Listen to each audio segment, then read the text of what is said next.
Et si, pour comprendre la politique, la vraie clé ne se trouvait pas dans les JT, mais dans votre bibliothèque?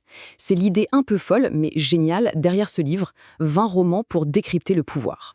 Sérieusement, la politique, c'est souvent un vrai casse-tête, pas vrai? On a l'impression que c'est partout, que ça décide de tout, mais en même temps, ça paraît tellement abstrait, tellement loin de nous. Et au final, on se sent juste un peu dépassé par tout ça. Et en fait, une des raisons, elle est juste là. Un discours politique, son but premier, ce n'est pas d'expliquer, non, c'est de convaincre. Du coup, tout est simplifié, tout est orienté, tout est calculé. Alors, comment on fait pour y voir clair là-dedans?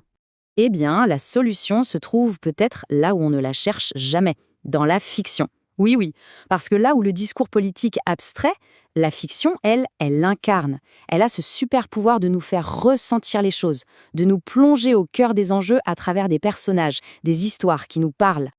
En gros, il faut voir la fiction comme une sorte de laboratoire. C'est un espace sans risque où on peut observer les mécanismes du pouvoir, les voir en pleine action, on peut analyser, décortiquer, comprendre comment ça marche, mais sans aucun intermédiaire, sans filtre.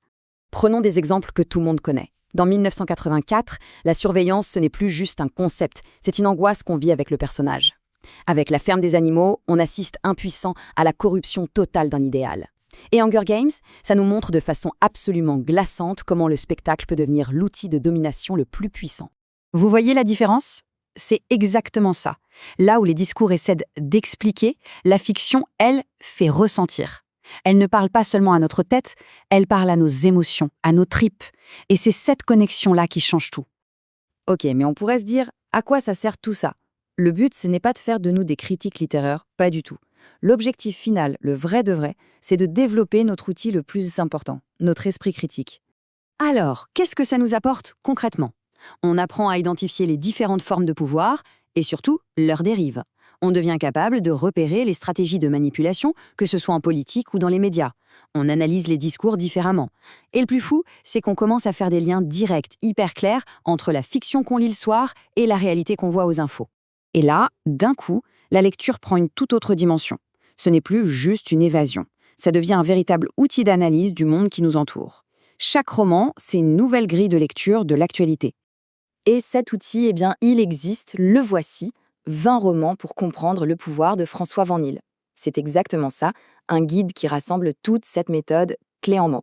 20, juste 20 romans. Mais attention, pas n'importe lesquels. 20 œuvres cultes qui ont été choisies spécifiquement pour leur capacité incroyable à éclairer les rouages du pouvoir. Et ce qui rend la méthode super efficace, c'est sa structure. Pour chaque livre, c'est simple, on est guidé en 4 étapes. D'abord un résumé bien structuré pour être sûr de ne rien rater, ensuite l'analyse politique et philosophique, là où tout se joue, puis une petite biographie de l'auteur pour comprendre le contexte, et à la fin un QCM corrigé pour valider qu'on a bien tout saisi. C'est un vrai parcours super bien pensé. En fait, ce qui est génial, c'est que ça nous transforme en lecteurs actifs. On n'est plus juste en train de consommer une histoire. Non, on analyse, on questionne, on relit les points. Bref, on devient un peu le détective de notre propre compréhension du monde. Alors, voilà la question que je vous laisse. Et si le prochain roman que vous ouvrez était bien plus qu'une simple histoire? Et si c'était en fait une clé? La clé pour enfin comprendre le pouvoir qui s'exerce tout autour de nous? C'est en tout cas la promesse de ce livre.